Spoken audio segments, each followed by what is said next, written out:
The Rats in the Walls by H.P. Lovecraft. On July 16th, 1923, I moved into Exham Priory after the last workman had finished his labours. The restoration had been a stupendous task, for little had remained of the deserted pile but a shell-like ruin. Yet because it had been the seat of my ancestors, I let no expense deter me. The place had not been inhabited since the reign of James I, when a tragedy of intensely hideous, though largely unexplained nature had struck down the master, 5 of his children, and several servants, and driven forth under a cloud of suspicion and terror the 3rd son, my lineal progenitor, and the only survivor of the abhorred line. With this sole heir denounced as a murderer, the estate had reverted to the crown, nor had the accused man made any attempt to exculpate himself or regain his property. Shaken by some horror greater than that of conscience or the law, and expressing only a frantic wish to exclude the ancient edifice from his sight and memory, Walter de la Poer, 11th Baron Exham, fled to Virginia, and there founded the family which by the next century had become known as de la Poer. Exham Priory had remained untenanted, though later allotted to the estates of the Norreys family, and much studied because of its peculiarly composite architecture. An architecture involving Gothic towers resting on a Saxon or Romanesque substructure, whose foundation in turn was of a still earlier order or blend of orders, Roman, and even Druidic or native Cymric, if legends speak truly. This foundation was a very singular thing, being merged on one side with the solid limestone of the precipice from whose brink the priory overlooked a desolate valley 3 miles west of the village of Ancestral. Architects and antiquarians loved to examine this strange relic of forgotten centuries, but the country folk hated it. They had hated it hundreds of years before when my ancestors lived there, and they hated it now, with the moss and mould of abandonment on it. I had not been a day in Ancestral before I knew I came of an accursed house, and this week workmen have blown up Exham Priory and are busy obliterating the traces of its foundations. The bare statistics of my ancestry I had always known, together with the fact that my first American forebear had come to the colonies under a strange cloud. Of details, however, I had been kept wholly ignorant through the policy of reticence always maintained by the de la Poers. Unlike our planter neighbours, we seldom boasted of crusading ancestors or other medieval and Renaissance heroes. Nor was any kind of tradition handed down, except what may have been recorded in the sealed envelope left before the Civil War by every squire to his eldest son for posthumous opening. The glories we cherished were those achieved since the migration, the glories of a proud and honourable, if somewhat reserved and unsocial Virginia line. During the war, our fortunes were extinguished and our whole existence changed by the burning of Carfax, our home on the banks of the James. My grandfather, advanced in years, had perished in that incendiary outrage, and with him the envelope that bound us all to the past. I can recall that fire today as I saw it then at the age of 7, with the Federal soldiers shouting, the women screaming, and the servants howling and praying. My father was in the army, defending Richmond, and after many formalities, my mother and I were passed through the lines to join him. When the war ended, we all moved north, whence my mother had come, and I grew to manhood, middle age, and ultimate wealth as a stolid Yankee. Neither my father nor I ever knew what our hereditary envelope had contained, and as I merged into the greyness of Massachusetts business life, I lost all interest in the mysteries which evidently lurked far back in my family tree. Had I suspected their nature, how gladly I would have left Exham Priory to its moss, bats, and cobwebs. My father died in 1904, but without any message to leave me or to my only child, Alfred, a motherless boy of 10.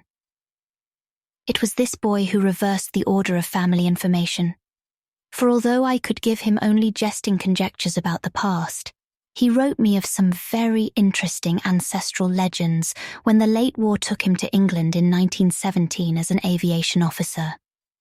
Apparently, the Delapours had a colourful and perhaps sinister history, for a friend of my son's, Captain Edward Norris of the Royal Flying Corps, dwelt near the family seat at Ancestral, and related some peasant superstitions which few novelists could equal for wildness and incredibility.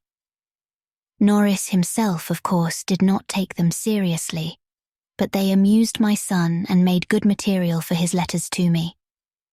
It was this legendary which definitely turned my attention to my transatlantic heritage, and made me resolve to purchase and restore the family seat, which Norris showed to Alfred in its picturesque desertion, and offered to get for him at a surprisingly reasonable figure, since his own uncle was the present owner. I bought Exham Priory in 1918, but was almost immediately distracted from my plans of restoration by the return of my son as a maimed individual. During the 2 years that he lived, I thought of nothing but his care, having even placed my business under the direction of partners.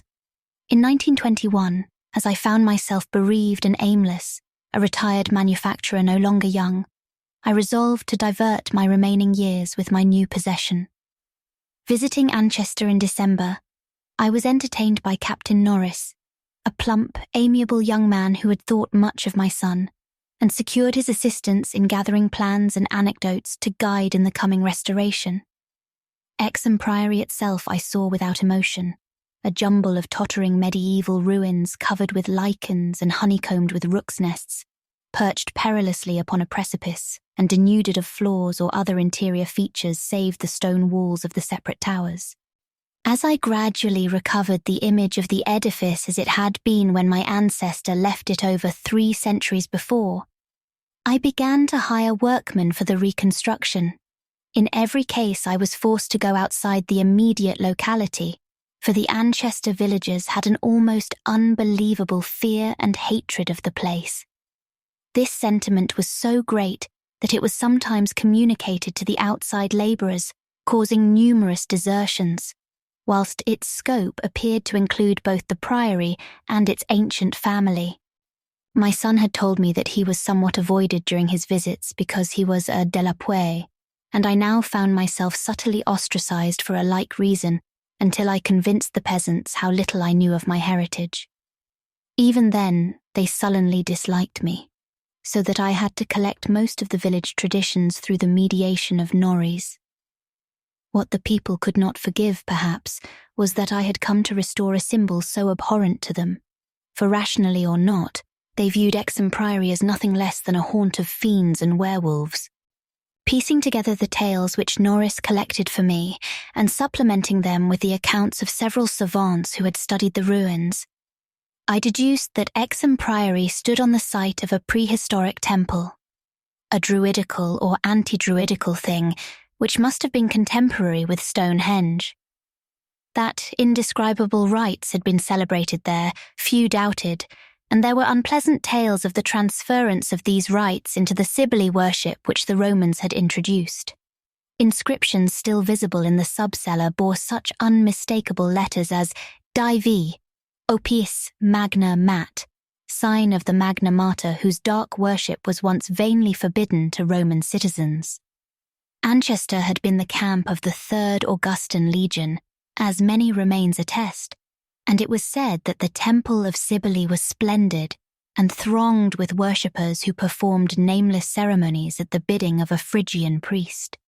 Tales added that the fall of the old religion did not end the fervours at the temple, but that the priests lived on in the new faith without real change. Likewise was it said that the rites did not vanish with the Roman power, and that certain among the Saxons added to what remained of the temple, and gave it the essential outline it subsequently preserved, making it the centre of a cult feared through half the heptarchy. About 1000 AD, the place is mentioned in a chronicle as being a substantial stone priory, housing a strange and powerful monastic order, and surrounded by extensive gardens which needed no walls to exclude a frightened populace. It was never destroyed by the Danes, though after the Norman conquest it must have declined tremendously, since there was no impediment when Henry III granted the site to my ancestor Gilbert de la Poe, 1st Baron Exham, in 1261. Of my family before this date, there is no evil report, but something strange must have happened then.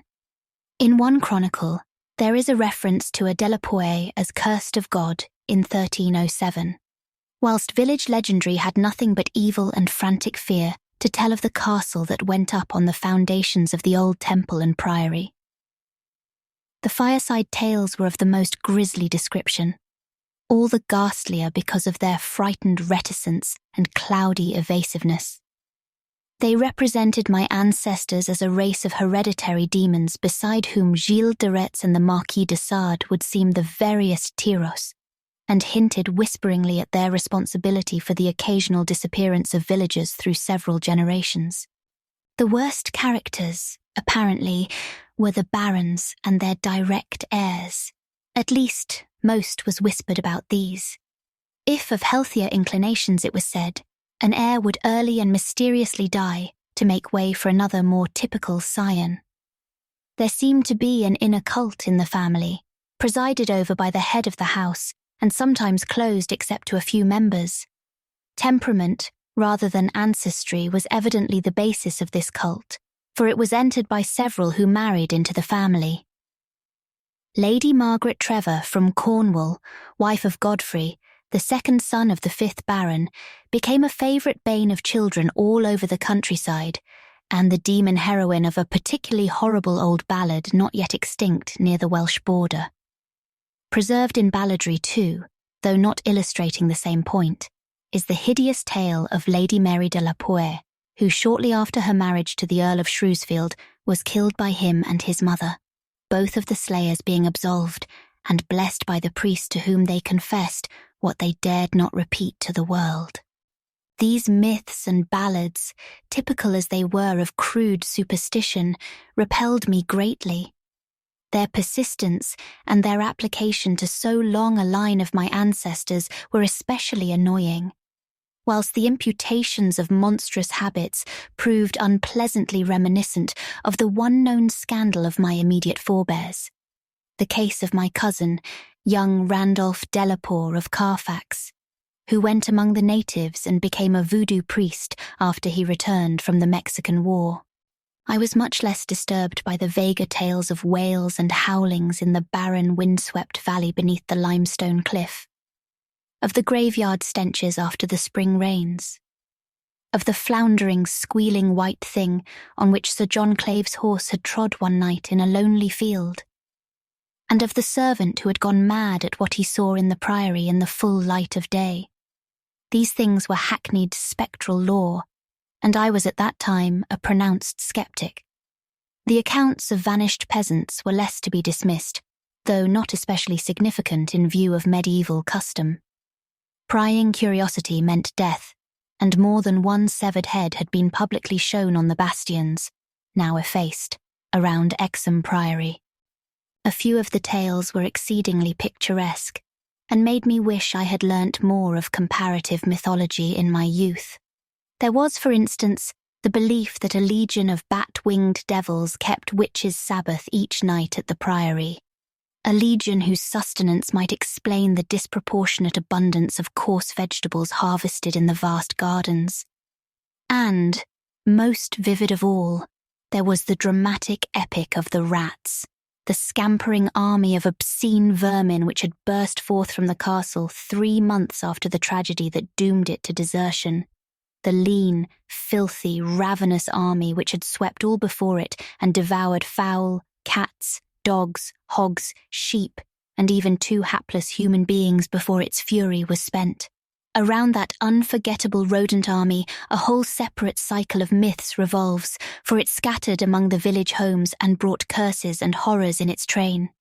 Such was the lore that assailed me as I pushed to completion, with an elderly obstinacy, the work of restoring my ancestral home. It must not be imagined for a moment that these tales formed my principal psychological environment. On the other hand, I was constantly praised and encouraged by Captain Norris and the antiquarians who surrounded and aided me. When the task was done, over 2 years after its commencement, I viewed the great rooms, Wainscoted walls, vaulted ceilings, mullioned windows, and broad staircases with a pride which fully compensated for the prodigious expense of the restoration. Every attribute of the Middle Ages was cunningly reproduced, and the new parts blended perfectly with the original walls and foundations. The seat of my fathers was complete, and I looked forward to redeeming at last the local fame of the line which ended in me. I would reside here permanently, and prove that a de la Poer, for I had adopted again the original spelling of the name, need not be a fiend.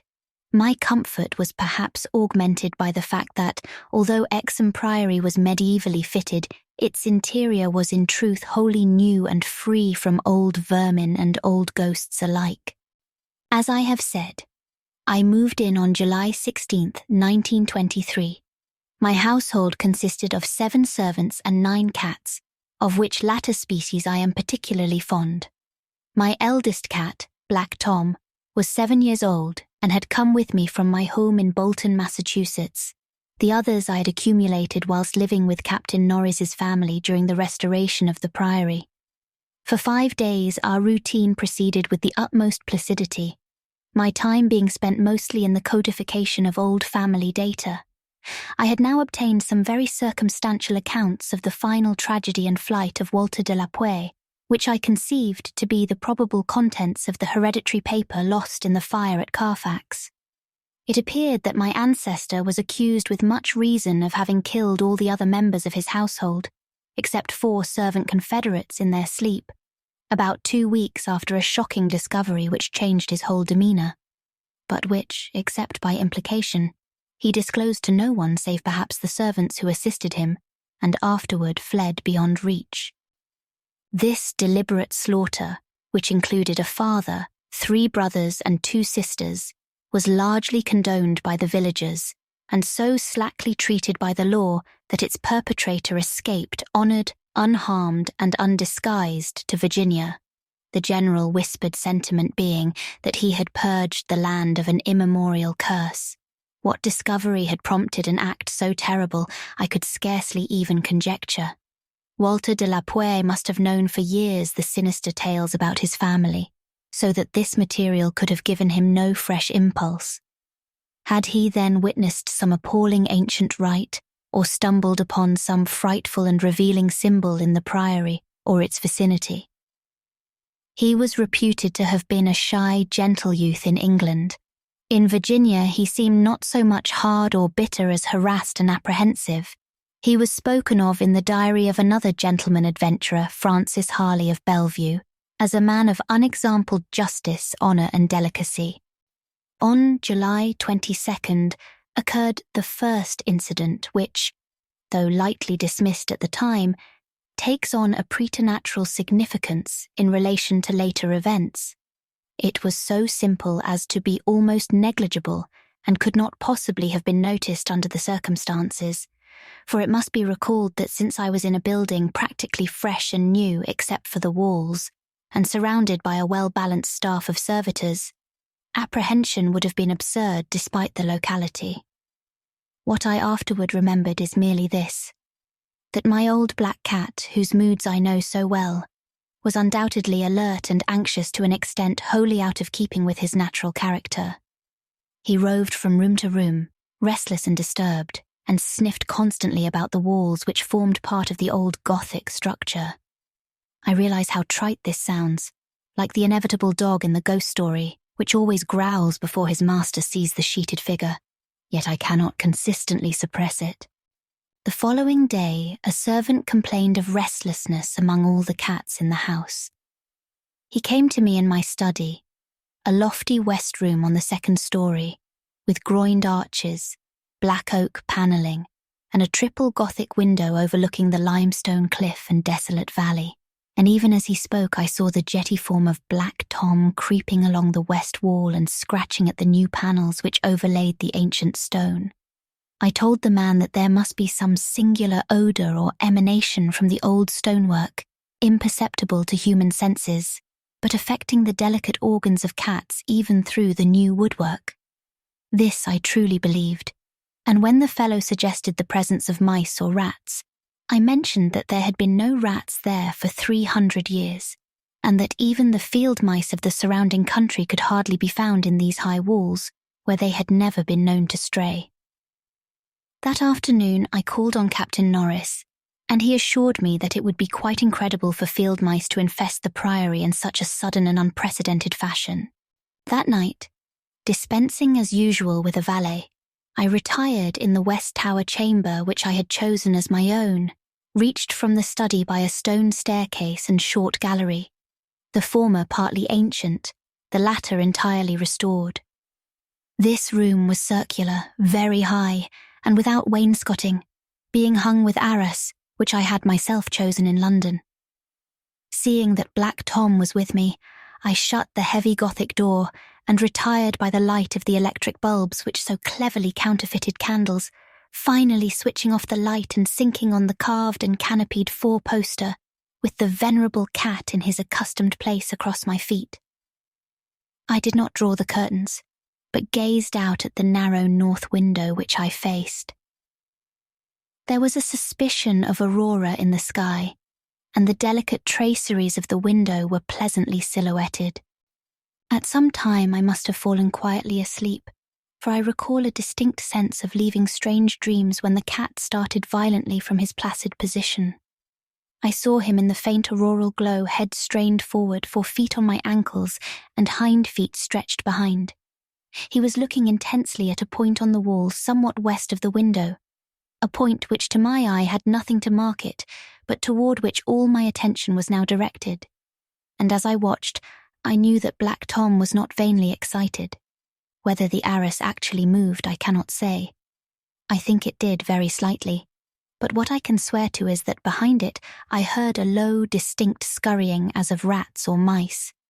In a moment the cat had jumped bodily on the screening tapestry, bringing the affected section to the floor with his weight, and exposing a damp, ancient wall of stone, patched here and there by the restorers, and devoid of any trace of rodent prowlers. Black Tom raced up and down the floor by this part of the wall, clawing the fallen arras and seemingly trying at times to insert a paw between the wall and the oaken floor. He found nothing, and after a time returned wearily to his place across my feet. I had not moved, but I did not sleep again that night. In the morning I questioned all the servants, and found that none of them had noticed anything unusual, save that the cook remembered the actions of a cat which had rested on her window-sill. This cat had howled at some unknown hour of the night, awaking the cook in time for her to see him dart purposefully out of the open door down the stairs.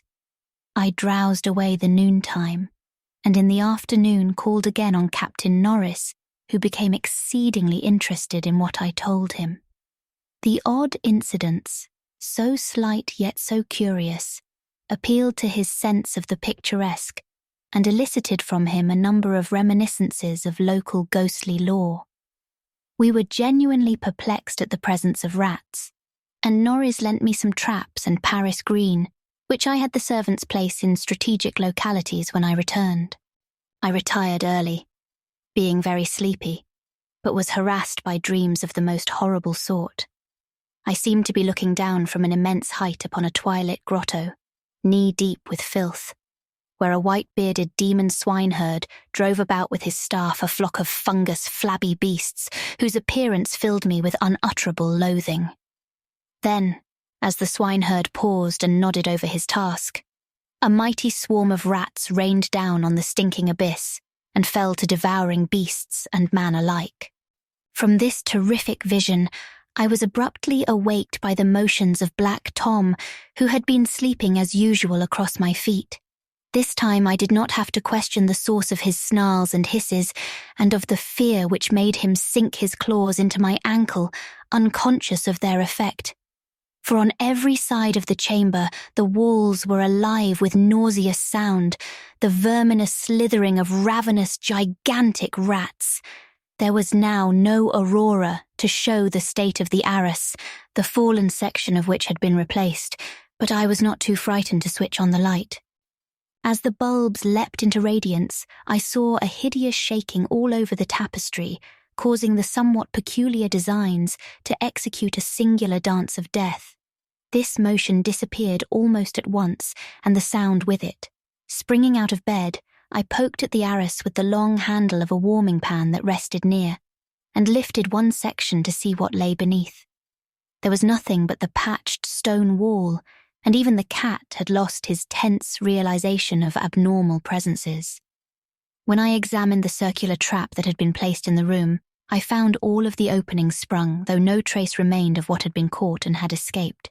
Further sleep was out of the question, so lighting a candle, I opened the door and went out in the gallery toward the stairs to my study, Black Tom following at my heels. Before we had reached the stone steps, however, the cat darted ahead of me and vanished down the ancient flight. As I descended the stairs myself, I became suddenly aware of sounds in the great room below, sounds of a nature which could not be mistaken. The oak-panelled walls were alive with rats, scampering and milling, whilst Black Tom was racing about with the fury of a baffled hunter. Reaching the bottom, I switched on the light, which did not this time cause the noise to subside. The rats continued their riot, stampeding with such force and distinctness that I could finally assign to their motions a definite direction.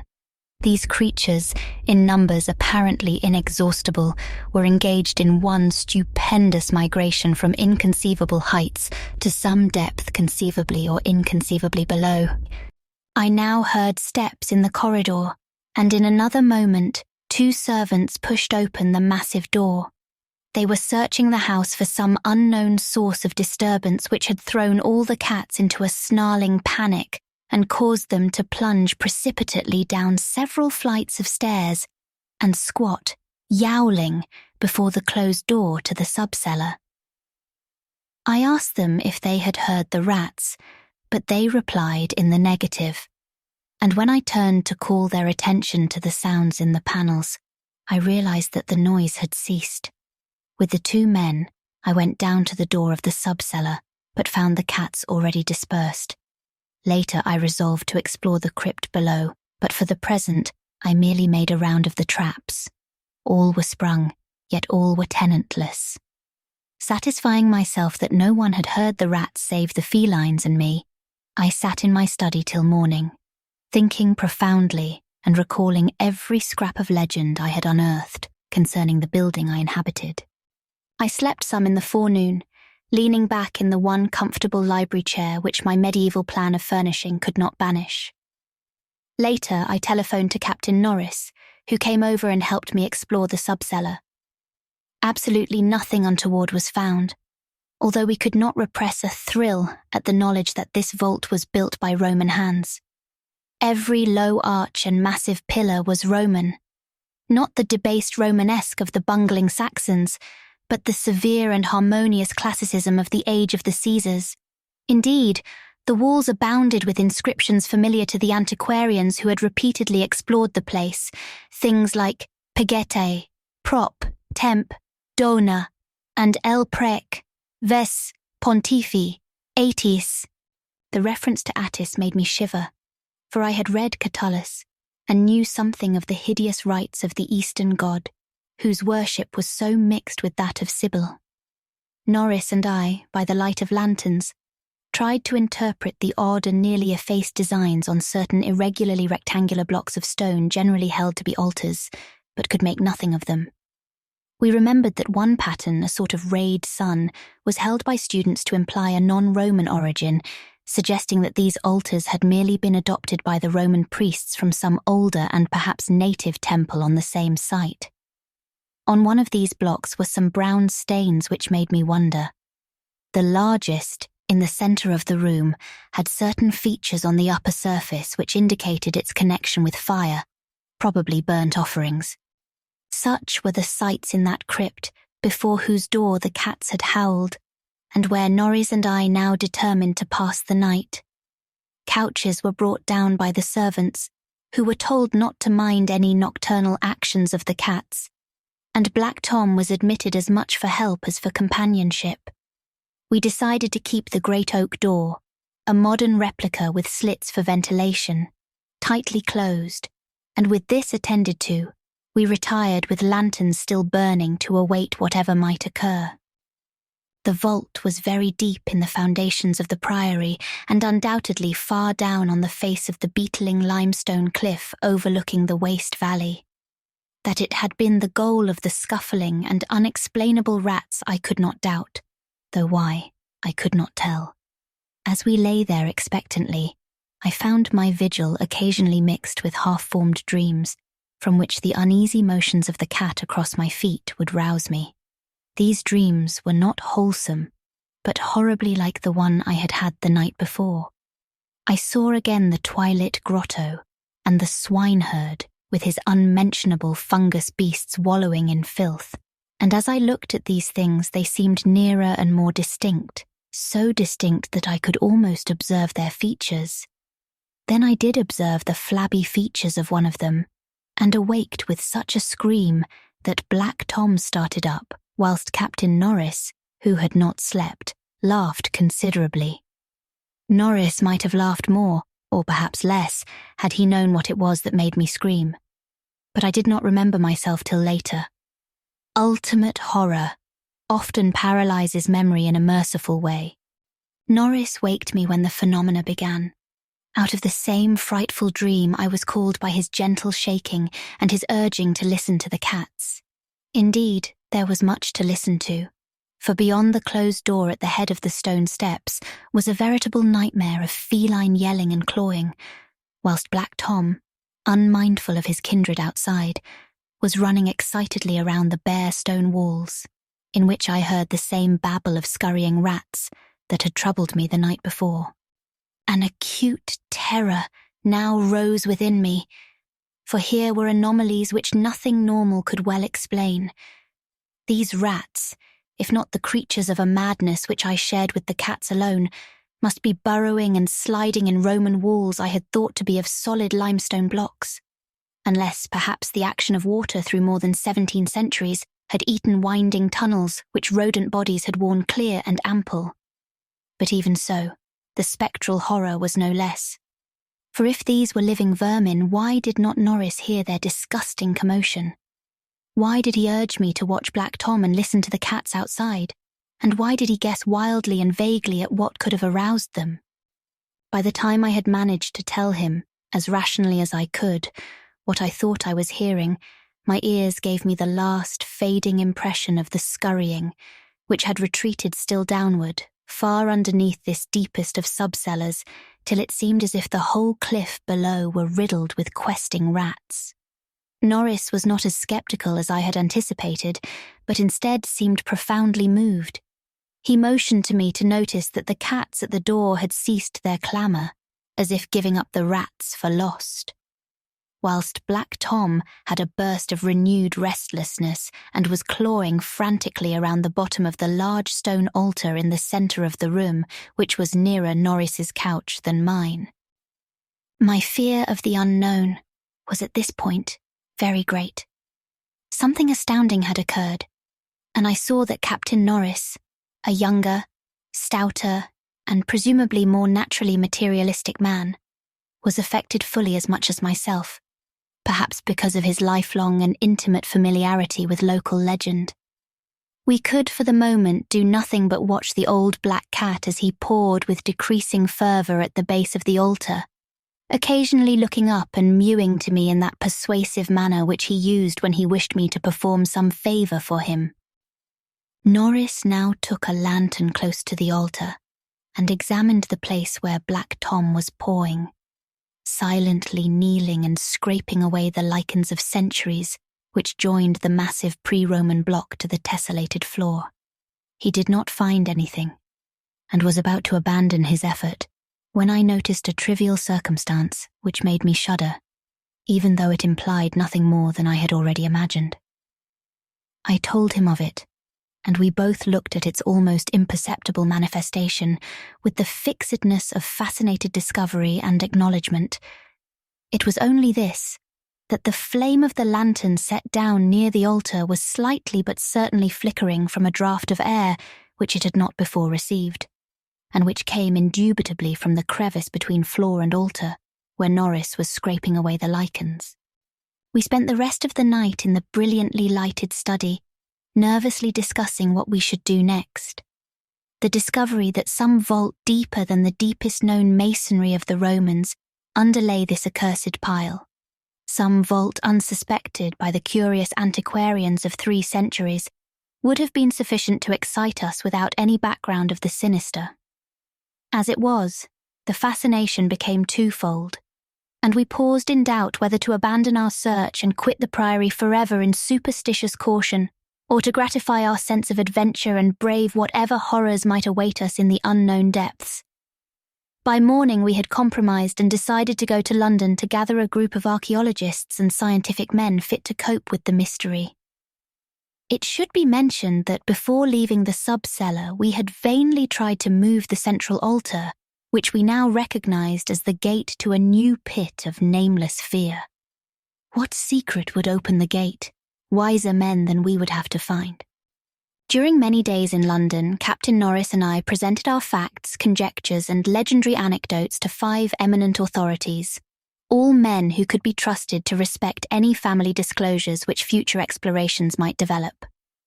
We found most of them little disposed to scoff, but instead intensely interested and sincerely sympathetic.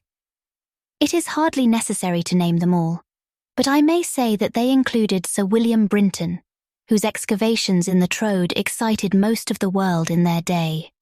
As we all took the train for Ancestral, I felt myself poised on the brink of frightful revelations, a sensation symbolized by the air of mourning among the many Americans at the unexpected death of the president on the other side of the world. On the evening of August 7th, we reached Exham Priory, where the servants assured me that nothing unusual had occurred. The cats, even old Black Tom, had been perfectly placid, and not a trap in the house had been sprung. We were to begin exploring on the following day, awaiting which I assigned well-appointed rooms to all my guests. I myself retired in my own tower chamber, with Black Tom across my feet. Sleep came quickly, but hideous dreams assailed me. There was a vision of a Roman feast like that of Trimalchio, with a horror in a covered platter. Then came that damnable recurrent thing about the swineherd and his filthy drove in the twilit grotto. Yet when I awoke, it was full daylight, with normal sounds in the house below. The rats, living or spectral, had not troubled me, and Black Tom was quietly asleep. On going down, I found that the same tranquillity had prevailed elsewhere, a condition which one of the assembled savants, a fellow named Thornton, devoted to the psychic, rather absurdly laid to the fact that I had now been shown the thing which certain forces had wished to show me. All was now ready, and at 11 a.m. our entire group of 7 men, bearing powerful electric searchlights and implements of excavation, went down to the sub-cellar and bolted the door behind us. Black Tom was with us, for the investigators found no occasion to despise his excitability, and were indeed anxious that he be present in case of obscure rodent manifestations. We noted the Roman inscriptions and unknown altar designs only briefly, for 3 of the savants had already seen them, and all knew their characteristics. Prime attention was paid to the momentous central altar, and within an hour, Sir William Brinton had caused it to tilt backward, balanced by some unknown species of counterweight. There now lay revealed such a horror as would have overwhelmed us had we not been prepared. Through a nearly square opening in the tiled floor, sprawling on a flight of stone steps so prodigiously worn that it was little more than an inclined plane at the centre, was a ghastly array of human or semi-human bones. Those which retained their collocation as skeletons showed attitudes of panic fear, and overall were the marks of rodent gnawing. Above the hellishly littered steps arched a descending passage, seemingly chiselled from the solid rock and conducting a current of air. This current was not a sudden and noxious rush as from a closed vault, but a cool breeze with something of freshness in it. We did not pause long, but shiveringly began to clear a passage down the steps.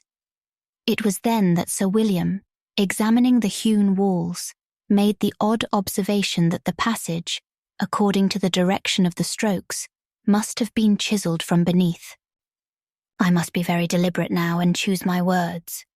After ploughing down a few steps amidst the gnawed bones, we saw that there was light ahead. Not any mystic phosphorescence, but a filtered daylight, which could not come except from unknown fissures in the cliff that overlooked the waste valley. That such fissures had escaped notice from outside was hardly remarkable, for not only is the valley wholly uninhabited, but the cliff is so high and beetling that only an aeronaut could study its face in detail. A few steps more, and our breaths were literally snatched from us by what we saw. So literally that Thornton, the psychic investigator, actually fainted in the arms of the dazed man who stood behind him. Norris, his plump face utterly white and flabby, simply cried out inarticulately, whilst I think that what I did was to gasp or hiss and cover my eyes. The man behind me, the only one of the party older than I, croaked the hackneyed "My God" in the most cracked voice I ever heard. Of 7 cultivated men, only Sir William Brinton retained his composure, a thing more to his credit because he led the party and must have seen the sight first. It was a twilit grotto of enormous height, stretching away farther than any eye could see, a subterraneous world of limitless mystery and horrible suggestion. There were buildings and other architectural remains. In one terrified glance I saw a weird pattern of tumuli, a savage circle of monoliths, a low-domed Roman ruin, a sprawling Saxon pile, and an early English edifice of wood.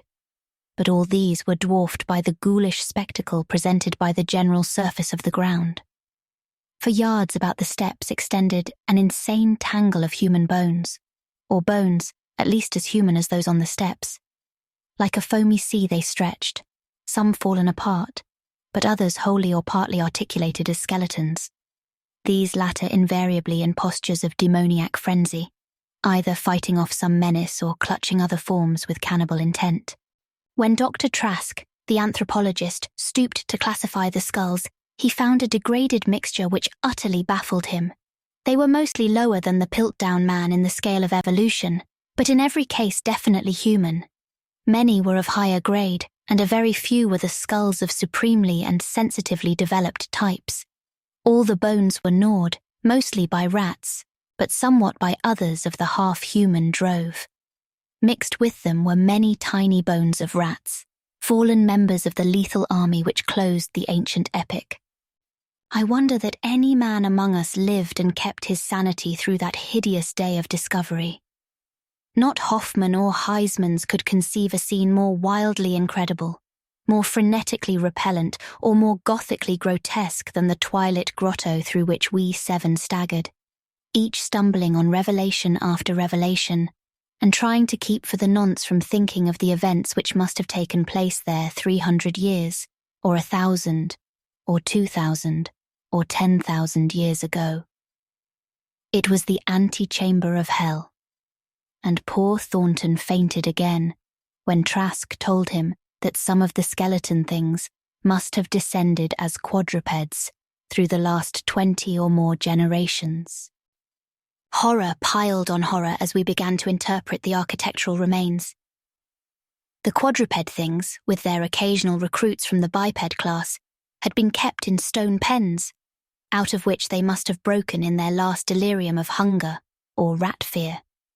There had been great herds of them, evidently fattened on the coarse vegetables whose remains could be found as a sort of poisonous ensilage at the bottom of huge stone bins older than Rome.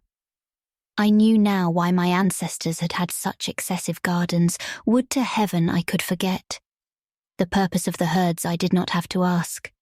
Sir William, standing with his searchlight in the Roman ruin, translated aloud the most shocking ritual I have ever known, and told of the diet of the antediluvian cult which the priests of Cybele found and mingled with their own.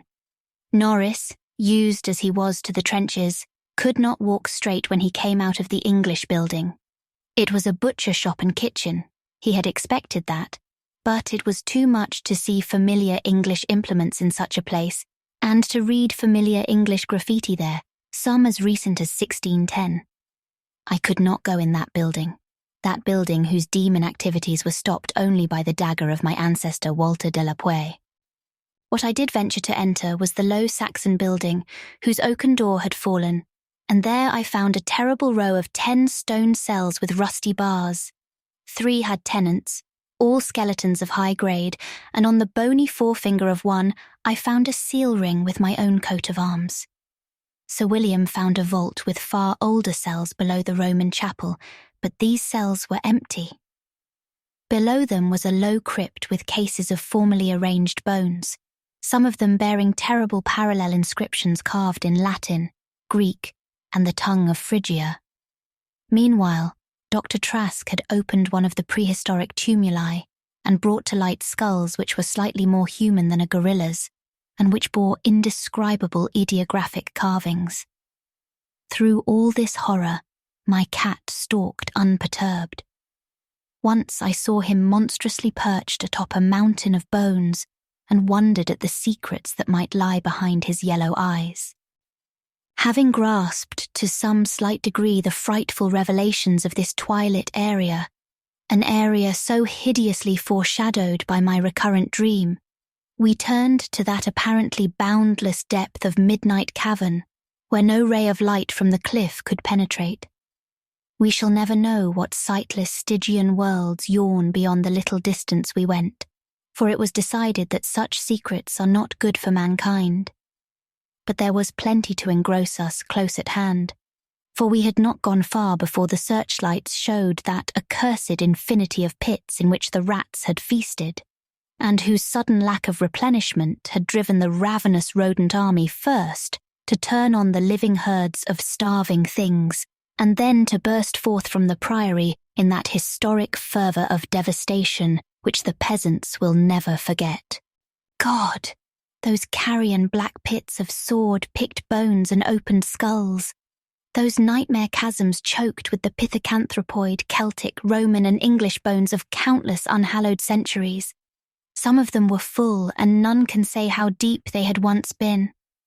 Others were still bottomless to our searchlights, and peopled by unnameable fancies. What, I thought, of the hapless rats that stumbled into such traps amidst the blackness of their quests in this grisly Tartarus? Once my foot slipped near a horribly yawning brink, and I had a moment of ecstatic fear. I must have been musing a long time, for I could not see any of the party but the plump Captain Norris. Then there came a sound from that inky, boundless farther distance that I thought I knew, and I saw my old black cat dart past me like a winged Egyptian god, straight into the illimitable gulf of the unknown. But I was not far behind, for there was no doubt after another second. It was the eldritch scurrying of those fiend-born rats, always questing for new horrors, and determined to lead me on even unto those grinning caverns of Earth's centre, where Nyarlathotep, the mad, faceless god, howls blindly to the piping of 2 amorphous idiot flute players.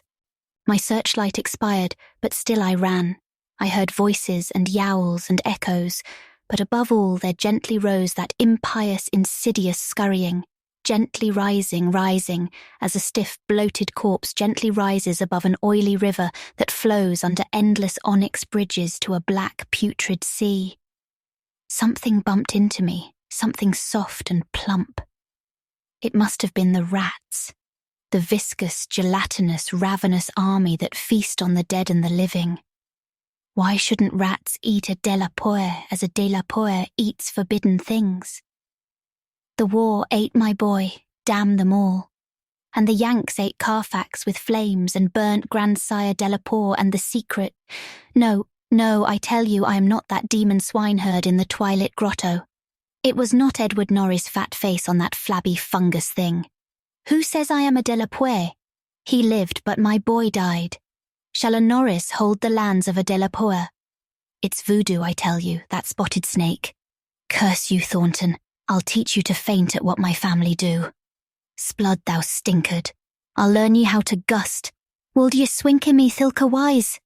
Magna Mater, Artis, dia adagides ad aodan, agus bas dunak ort, donas dolas ort, agus lietza, ungl, tish. That is what they say, I said when they found me in the blackness after 3 hours.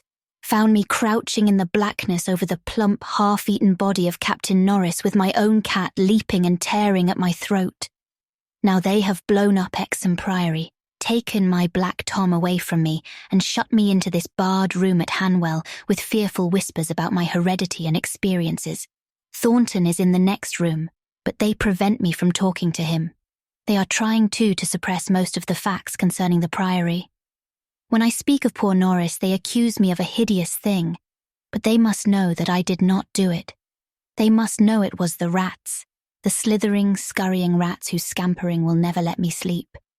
The demon rats that race behind the padding in this room and beckon me down to greater horrors than I have ever known. The rats they can never hear. The rats in the walls.